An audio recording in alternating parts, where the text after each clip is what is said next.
Muy bien, vamos a dar inicio entonces a la presente reunión. Perfecto. Listo.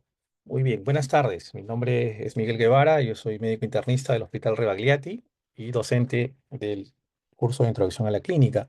Vamos a, en estos minutos, tomar en cuenta un aspecto importante de la semiología respiratoria, de un área que a veces no tomamos muy en cuenta o no la tenemos registrada, porque evidentemente cuando hemos estudiado anatomía, o a otras áreas afines, digamos que este aspecto anatómico y funcional del cuerpo no se tiene muy claro, ¿no? Vamos a tratar de que en estos minutos entender qué cosa es el síndrome mediastinal, de qué está compuesto, por qué ocurre y a qué nos estamos refiriendo.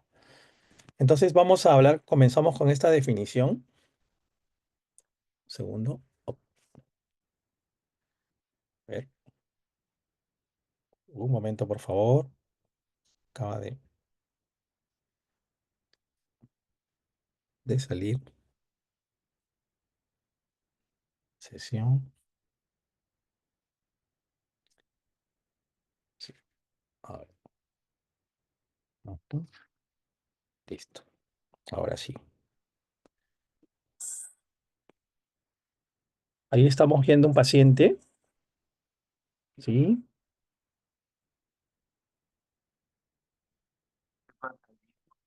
Miren, urgencia de la lengua,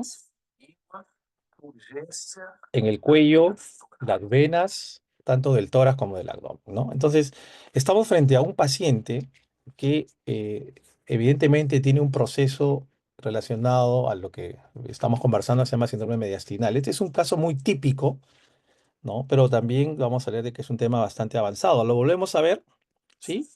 Miren, cuello, venas yugulares ingurgitadas de manera bilateral, circulación colateral, ¿no? La lengua también ingurgitada en la base, ¿cierto? ¿No? El paciente adelgazado, casi caquéctico, ¿sí? Con estas características. Entonces, nosotros decimos, ¿qué cosa es el síndrome mediastinal? ¿No? Y recurrimos a nuestros conceptos básicos. Es un conjunto de síntomas y signos resultantes de qué? De la compresión, ojo, de uno o varios órganos del mediastino, ¿no? Debido al aumento del tamaño, ya sea de carácter tumoral, inflamatorio o de otra naturaleza, de los órganos que constituyen el mediastino, o por la compresión generada del crecimiento de estructuras aledañas. Entonces, importante el concepto mediastinal que contiene, y finalmente el síndrome mediastinal involucra la compresión de uno o varios órganos del mediastino. Esto es un aspecto importante para entender lo que vamos a hablar a continuación. Entonces, el mediastino es el espacio anatómico localizado en la zona media del tórax, ¿no? Está delimitado por adelante por el esternón, aquí tenemos el esternón, por detrás por la columna vertebral, a ambos lados de la pleuras mediastínicas, ¿no? Y con el área, con la pleura diafragmática, y cranealmente acá, en la derecha, por el opérculo torácico, ¿no? Y que es importante, porque por ahí discurren las estructuras respiratorias, digestivas, vasculares, fundamentalmente, ¿no? Que van a dar un contenido de carácter vital a todo el sistema cardiorrespiratorio pulmonar, ¿no? Entonces, aquí vamos a brevemente recordar que todas esas estructuras, ¿no? Están muy involucradas en este sentido, tanto en la parte axial como en la parte coronal y en la parte sagital, ¿no? A la derecha vemos una reconstrucción, ¿no? De cómo tenemos el cráneo, la relación con el esternón, las clavículas, el corazón y la caja torácica propiamente dicho, ¿no? Entonces, todo este espacio que hay entre los pulmones y el corazón se llama mediastino, ¿no? Y vamos a irlo ampliando un poco más. Por favor, a la delegada que confirme que se ve y se escucha. Sí se Delegada, escucha y ¿se se ve ve. y se escucha, por favor? Sí, doctor. Ya, gracias, muy amable. Muy bien. Entonces, el mediastino lo dividimos anatómicamente en dos divisiones importantes, ¿no? Para hacerlo de manera muy didáctica. El mediastino superior y el mediastino inferior. El mediastino superior va desde el orificio torácico superior, ¿no? O el ángulo external, lo llamado ángulo de Lewis, hasta la T4, ¿no? Que viene a ser la cuarta torácica. Y el mediastino inferior a la vez se divide en tres porciones, ¿no? El anterior, el medio y el posterior. ¿Por qué es importante recordar esto? Porque cada uno va a tener su propio cuadro sindrómico y por lo tanto cada uno va a tener su propio grupo de etiologías. Es así que el mediastino inferior, al dividirse en esos tres elementos, el anterior es la parte más pequeña del mediastino y se localiza en la parte anterior del pericardio fibroso entre este y el esternón, la parte adelante. El mediastino medio se considera la más importante porque ahí se ubica el corazón, ¿no? Y ocupa la región comprendida entre el pericardio y la bifurcación de la tráquea en la parte anterior. Y finalmente, el mediastino posterior, ¿no? Del mediastino inferior estamos hablando, se localiza entre el pericardio y el diafragma y hasta la parte anterior de los cuerpos vertebrales de las 8 últimas vértebras dorsales inferiores. Entonces, si yo quiero recordar qué está pasando con mi paciente o qué podría estar pasando con el paciente que estoy enfrentando, tengo que acordarme que hay un mediastino superior y hay un mediastino inferior. Y a la vez este inferior tiene una zona anterior, una media y una posterior.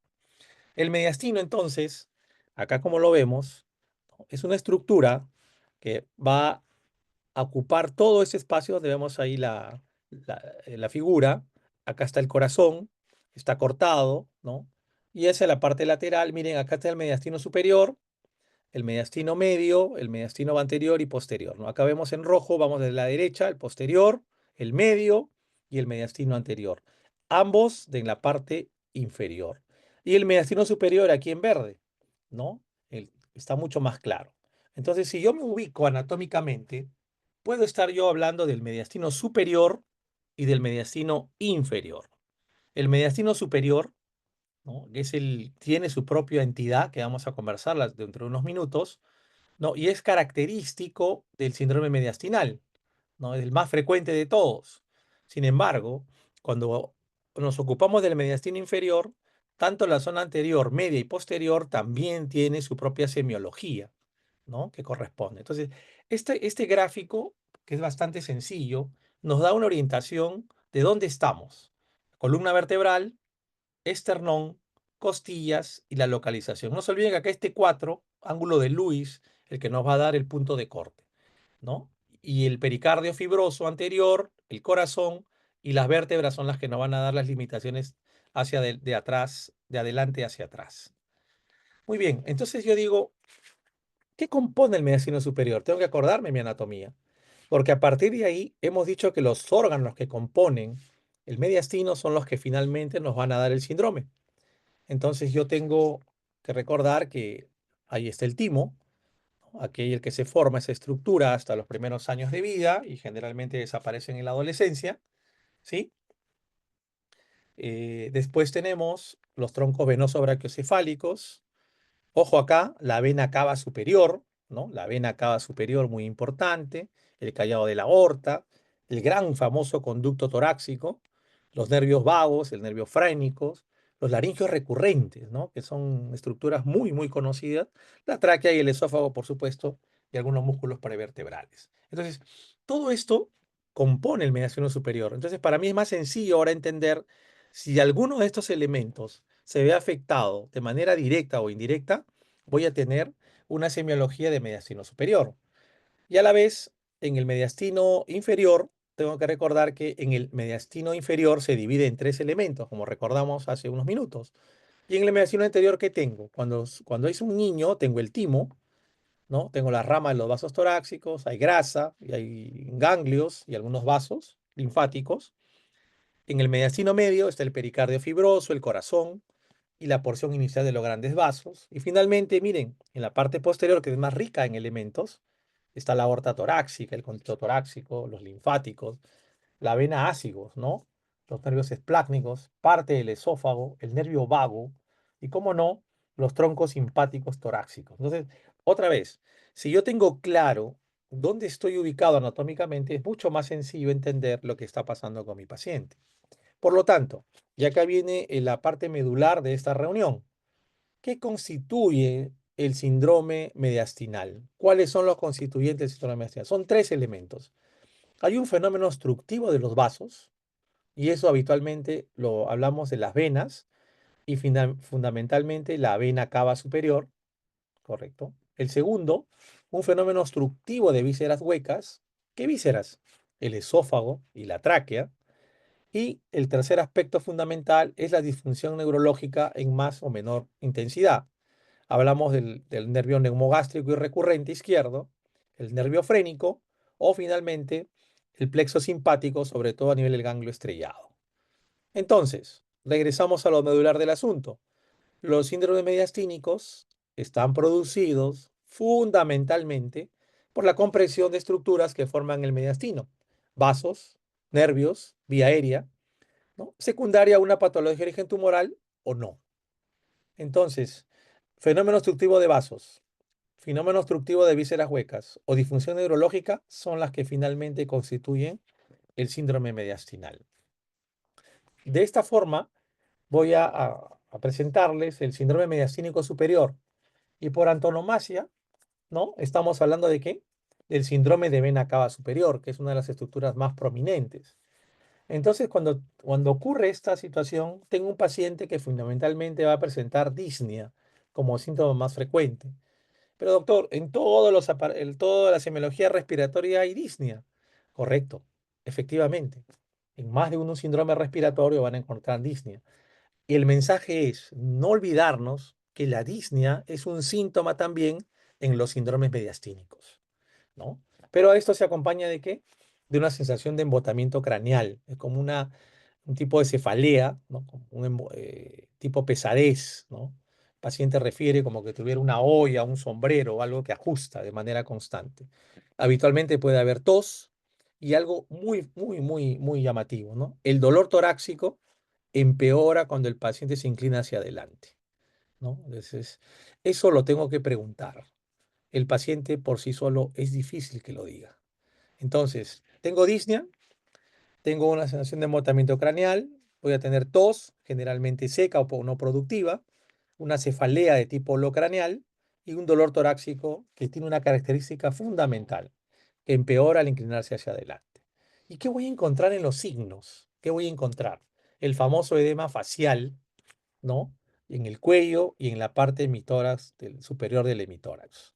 Entonces, la suma de todo eso, la suma de la región facial, la suma del edema en el cuello y en la parte superior del tórax, se conoce como el famoso edema en esclavina, ¿no? A ese edema en esclavina le voy a acompañar una cianosis facial, puede haber una plétora facial, un color mucho más encendido, puede haber taquignia en el paciente, ¿no? El paciente va a ser taquignéico, ustedes ya saben cómo luce un paciente con taquignia.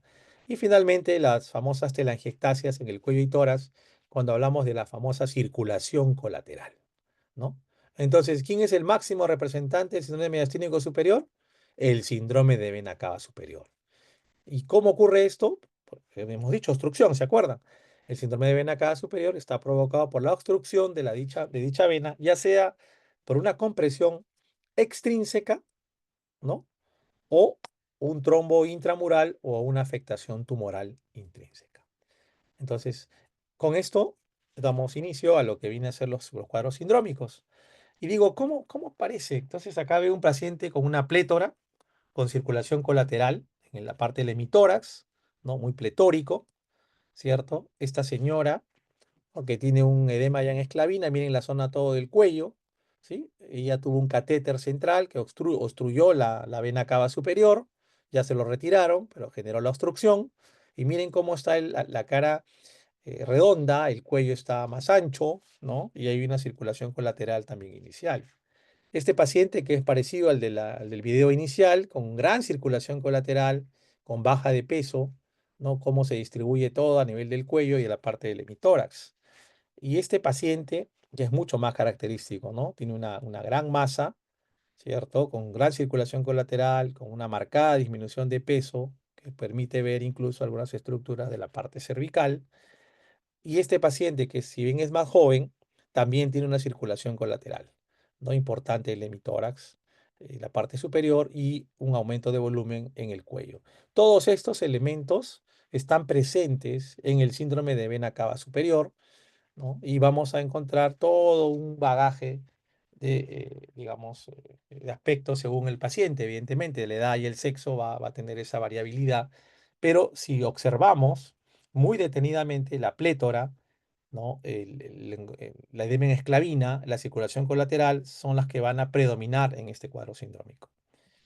Muy bien, entonces, síndrome de vena cava superior. No se olviden, por favor, porque cuando ustedes están haciendo la ectoscopía del paciente, cuando se ponen en contacto con el paciente, ustedes ya pueden identificar este síndrome. Miren lo importante que es esto, ¿no? Por eso hay que tenerlo en mente. No está fuera de, no es el más frecuente, pero si se nos pasa, la implicancia en el paciente es muy alta. Muy bien, la delegada nuevamente para que nos diga si se escucha y se ve adecuadamente. Sí, doctor, sí se escucha y sí se ve.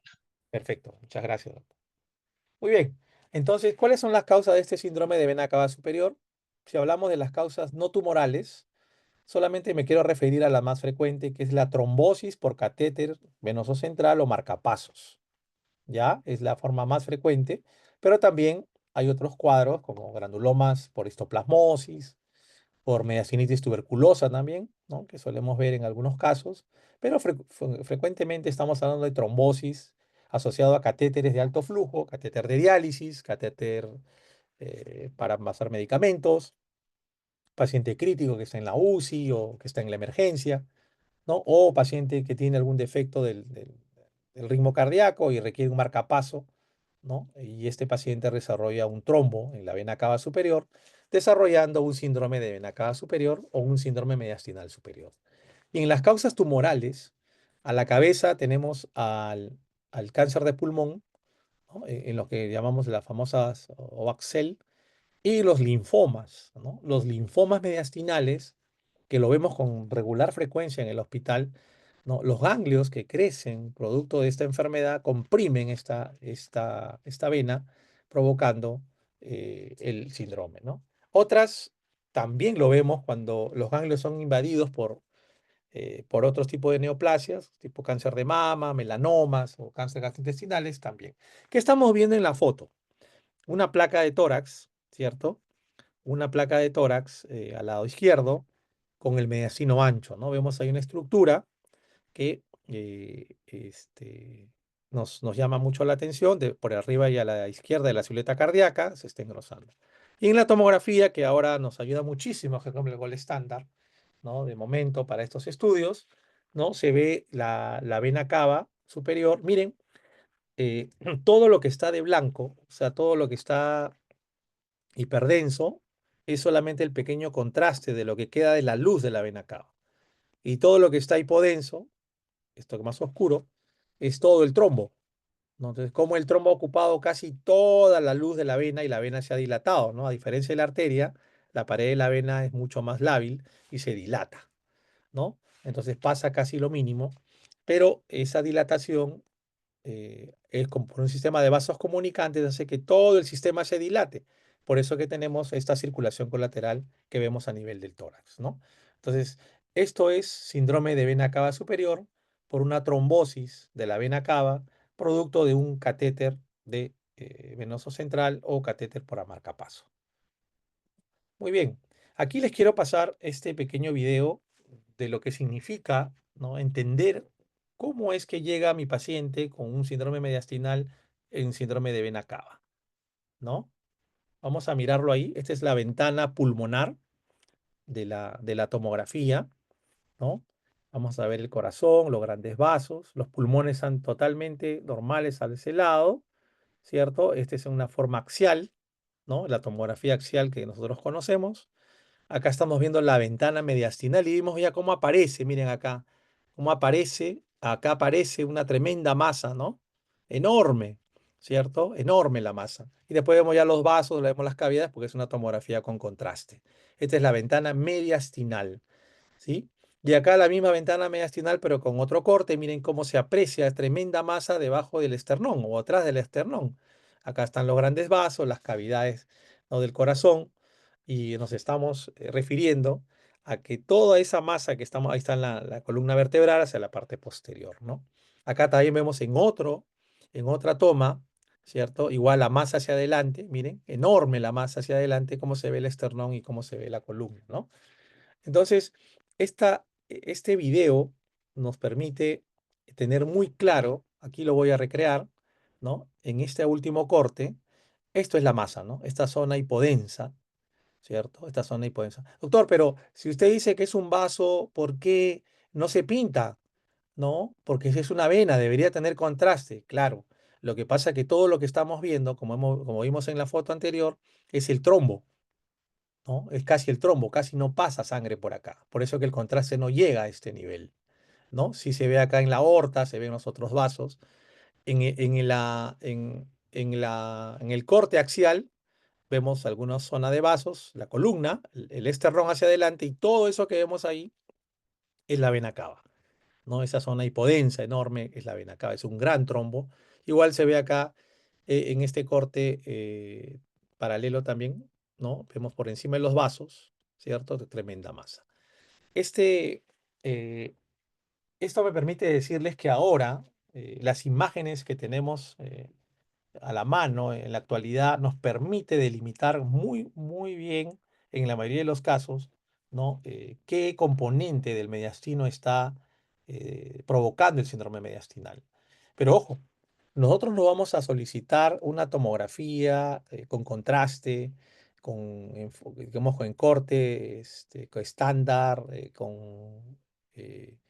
de tipo mediastinal, parenquimal, con reconstrucción, etcétera, si es que no lo hemos pensado, ¿no? Si es que yo no he encontrado en mi entrevista mis síntomas, ¿no? La disnea, la tos, ¿no? ¿Se acuerdan? La cefalea, tipo cefalea con embotamiento a nivel cerebral o de craneal, para hacerlo más claro, o el dolor torácico que incrementa cuando el paciente se va hacia adelante.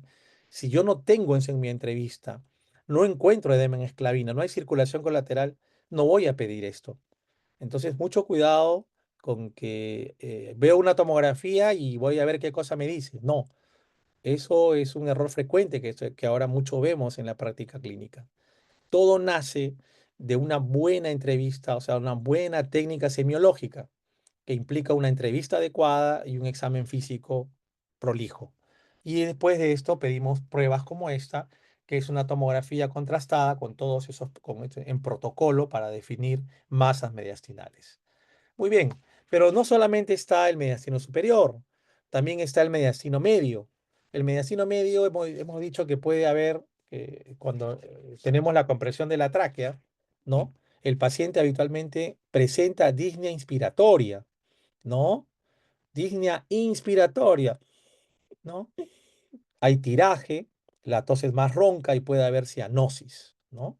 Sin embargo, cuando seguimos bajando y se comprimen los bronquios, aparece tiraje, el murmullo vesicular está disminuido o abolido, hay una disminución de la expansión, y en el caso de una oclusión total hay una atelectasia del lado afectado. Ya conocemos el síndrome de atelectasia. Entonces, la pregunta ¿es parte de un síndrome mediastínico más grande? Miren, o sea, cómo podemos ir ampliando, ¿no? Entonces ya estoy tomando un poco más, ¿no? Ampliar la mirada, levanto los ojos y miro más allá, no el árbol que tengo al frente, sino todo el bosque. Mucho cuidado, porque si no lo vemos nosotros a la hora que hacemos la historia y el examen físico y no lo pensamos, se retrasa el diagnóstico y el paciente sufre las consecuencias. Y finalmente, en el mediastino medio también puedo tener compresión del recurrente izquierdo. ¿Qué hace el nervio recurrente izquierdo? Generalmente, cuando está afectado, ocasiona parálisis de la cuerda vocal izquierda, ¿no? ¿Y esto qué cosa nos da? Nos da tos y la famosa voz bitonal, ¿no? La famosa voz del gallo Claudio, ¿no? La famosa voz bitonal. A ver, vamos a ver qué nos dice por acá. ¿Se escucha? A ver, No, la no se escucha. delegada, ¿se escucha? No, doctor. ¿No se escucha? Nuevamente, a ver.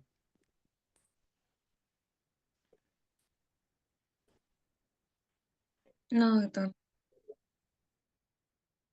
Ok, no lo escuchan. Bueno, de acá yo lo escucho perfectamente, pero qué pena que no. ¿Alguien lo escucha? O no sé, de repente es un tema. Esta es una disnea inspiratoria, ¿no? Por lo menos en el video que vemos, miren cómo hay un tiraje, ¿no? Supraclavicular, ¿no? Supraesternal, donde hay un esfuerzo importante del paciente. Y este paciente tiene una compresión de la tráquea, ¿ya? Y acá vamos a ver qué más sigue. Esa tos, ¿no? Esa tos, ¿sí? ¿Ok? Perfecto. Muy bien. No se olviden el tono y el timbre de la tos, ¿no? En este caso, acompaña también a una compresión de carácter bronquial. Muy bien. Y aquí vemos una telectasia, ¿no? ¿Ven? Hemos dicho la telectasia radiológicamente es las retracciones, ¿no? Hay una retracción intercostal, una retracción traqueal y una retracción diafragmática, ¿no? En estos lados. Entonces, todo este lado derecho, en la placa que estamos viendo, ¿no? De una forma bien circunscrita, nos habla de una telectasia del lóbulo superior del pulmón derecho en este paciente. Muy bien. Entonces, eso fue el mediastino medio. Sigamos con el mediastino medio. Y en el mediastino medio también puede haber la compresión del nervio frénico, ¿no? ¿Qué pasa si el nervio frénico se comprime? Causa de hemiparesia del diafragma, ¿no? A veces hipo y a veces dolor tipo neuropático o neurálgico, ¿no? Sin embargo, también hay que recordar que la compresión del tronco brachiocefálico, o sea, estructura vascular, ¿no? O de la subclavia puede producir un frémito, ¿no? Acuérdense que el soplo se escucha, el frémito se palpa y el pulso radial es diferente, ¿no? La turbulencia que produce un soplo o que produce tal lugar al soplo es auditiva y la turbulencia que da lugar a la sensación eh, táctil se llama frémito, ¿no? Entonces, en este caso, la subclavia puede también comprometerse. Y finalmente, no se olviden el nervio vago, ¿no? Produce una tos coqueluchoide o un estado tipo asmatiforme, ¿no? Con estado de broncoespasmo, hay disfagia intermitente, hay bradicardia cuando hay irritación y también puede producir vómitos y dolor epigástrico, ¿no? Ese es famoso síndrome mediastínico medio. A ver, ¿qué tenemos? Ahí sí se ve, miren, miren cómo hay una simetría en el patrón respiratorio, ¿sí? No sé si la delegada se ve, por favor. Otra vez. Vamos a ponerlo. Y cómo sube de manera distinta. ¿Ve? Eh, Hay un imbalance ahí, ¿no? Eso se debe hacer cuando uno va a examinar al paciente. Muy bien. Ya, esta tos, esa es la tos, ¿no? Tipo pertusis, ¿no? Esa tos, ¿no? Eso. Muy bien. Entonces, las abuelitas decían, oye, esa tos perruna, ¿no? Esa tos perruna. Muy bien. Entonces, esto es el mediastino medio. Pero no olvidemos que también hay un síndrome mediastínico inferior, ¿no? ¿Y quién produce eso? La vena cava inferior. Si yo comprimo la vena cava inferior, ¿qué va a pasar? Va a dar lugar a hepatomegalia, ascitis, edemas, esplenomegalia y circulación colateral, pero en el abdomen, no se olviden, en el abdomen, ¿no? Acá vemos un paciente con ese es el abdomen con una circulación colateral, ahí está el ombligo, ¿no? Muy parecido a lo que vemos en una cirrosis con hipertensión portal, ¿no? En este caso es la vena cava inferior la que está afectada, el escroto, ¿no? Con vasos dilatados hacia abajo, hacia toda la parte inferior, ¿no? Eso significa síndrome mediastínico inferior. Edemas bilaterales, hepatomegalia, ascitis, circulación colateral. Tengo que pensar también que la vena cava inferior puede estar comprometida. Muy bien. Y nos vamos al mediastínico posterior. Pero quiero, por favor, insistir con la delegada, si se escucha y se ve, porque ya estamos terminando. Sí, doctor, sí se escucha y sí Gracias, se ve. doctora, muy amable. Entonces, en el mediastino posterior tenemos al esófago que se puede comprimir. Y acá que es importante, ¿no? Miren, si la disfagia es permanente y progresiva, ¿cierto? Hay una compresión del esófago, ¿ya? De tipo mecánico, evidentemente. Pero si la disfagia intermitente secundaria de la compresión del lemo gástrico, ¿cierto? Va a ser de carácter intermitente. Me explico otra vez. Si yo tengo una disfagia, ¿no? Por compresión nerviosa, la disfagia va a ser intermitente. En la historia, mi paciente me va a decir, doctor, yo me atoro, no paso los alimentos, etcétera, pero a veces sí y a veces no. Eso se llama disfagia intermitente. Pero cuando hay una compresión del esófago, no del nervio, sino del esófago en sí, esta disfagia es progresiva y es permanente. O sea, primero fueron los líquidos, ¿no? Y después fueron los sólidos. Entonces yo tengo que, eso en mi entrevista, en mi historia, tengo que tenerlo muy claro. Entonces, disfagia. Sí, bueno, puedo pensar en toda la patología esofágica, pero tengo que acordarme que es parte de mi síndrome mediastínico posterior. No se olviden, ¿no? No se olviden, hay que tenerlo ahí, ¿cierto? Como un- así un puntito que siempre debe tenernos ahí en la mente, ¿no? Acordarnos. Y cuando hay una excitación del simpático torácico, no se olviden, ¿no? En este caso, se produce la midriasis, exoftalmos, ¿no? Y aumenta la hendidura palpebral, el famoso síndrome por Fuchs-Petit. Y cuando hay parálisis del simpático, esto ya lo hemos escuchado antes, ¿no? El famoso síndrome de Claude-Bernard-Horner, que es miosis, disminución de la hendidura y en oftalmos, que es la contraparte del perfurda petino. En este caso, ¿qué estamos teniendo en este ojo izquierdo de la paciente? Midriasis, ¿cierto? Exoftalmos y aumento de la hendidura palpebral. Entonces estamos acá con una paciente que tiene un síndrome de perfurda petit, porque tiene un síndrome mediastínico posterior, porque estamos produciendo una excitación del simpático torácico, ¿cierto? Cuando ocurre lo contrario, cuando hay una parálisis del simpático, vamos a tener todo lo contrario, ¿no? El famoso síndrome de Claude-Bernard Horn. Y finalmente, cuando en la parte posterior del mediastino posterior, hay alguna compresión, sobre todo el conducto torácico, ¿no? Se va a producir un derrame pleural de tipo quiloso.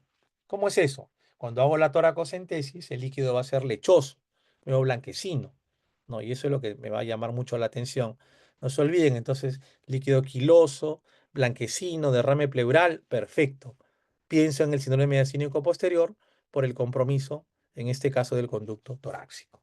Muy bien, hemos dado entonces un recorrido por el mediastino superior, por el mediastino medio y ahora en este caso por el mediastino posterior. Con esto solamente miren acá, este paciente tiene una masa, ¿no? Está muy caquéctico. ¿Qué tiene este paciente? ¿Ah? ¿Qué tiene este paciente? Tiene miosis, tiene tosis, tiene una miosis, hendidura palpebral. Este paciente tiene un Claude-Bernard Horner, ¿no? Cuando abrimos el párpado podemos tener eso. ¿Ok? A diferencia de la otra paciente que es un perfum tapetic. Bien, entonces, solamente para recordar la gran cantidad de patologías que pueden ser producto de este síndrome mediastinal, ¿no? Si hablamos del mediastino anterior, a nivel prevascular hay ganglios, bocio retroesternal, el timo, ¿no? Con sus diferentes aspectos, carcinoma, timoma, las células germinales, ¿no? Donde está el gráfico, miren cómo el gráfico ahí nos ayuda, ¿no? Y algunas cosas como hernia de Morgami o algunas adenopatías. En el mediastino medio vamos a encontrar linfadenopatías, ganglios, aneurismas de la aorta, la pulmonar agrandada, quistes pericárdicos y algunas lesiones traqueales. Y en el mediastino posterior, como lo que hemos visto hace un momento, lesiones del esófago, hernia yatal, aneurisma de la aorta descendente, los famosos tumores neurogénicos, miren, los abscesos paraespinales también, ¿no? Producen efecto de masa y compresión, ¿no? Y algunas veces el meningocele lateral también puede verse, aunque es bastante infrecuente, ¿no? Entonces, con esto queremos dar por finalizada esta reunión y solamente recordarles a los que hoy día se han dado cita esta tarde, es que la piedra, ¿no? Hay un distraído que tropezó con ella, el violento la utilizó como proyectil, el emprendedor construyó con ella, ¿no? El campesino cansado la usó como asiento, para los niños fue un juguete. David mató a Goliat y Miguel Ángel le sacó la más bella escultura. En todos los casos, La diferencia no estuvo en la piedra, sino en la persona. No existe piedra en el camino que no podamos aprovechar para el propio crecimiento. Que no sea el síndrome mediastinal una piedra en el camino, que sea parte de nuestro crecimiento y el conocimiento para que cuando tengamos un paciente con semiología respiratoria, no olvidarnos que el síndrome mediastínico también existe y hay que plantearlo en su debido momento, porque esto va a repercutir en una mejor posibilidad de sobrevida y de atención en nuestros pacientes. Muy bien, ha sido todo por mi parte. Muchas gracias. Si hubiera alguna pregunta, con el mayor aprecio a la delegada, alguna pregunta, alguna inquietud. No, doctor, en lo personal no hay ninguna pregunta. Muy bien, les agradezco su atención, les has tomado a la asistencia. Entiendo que tienen ahora algunos la charla de simulación, así que los dejo para que puedan seguir con sus actividades. A todos nuevamente, muchas gracias y muy buenas tardes. Hasta luego. Muchas gracias, doctor.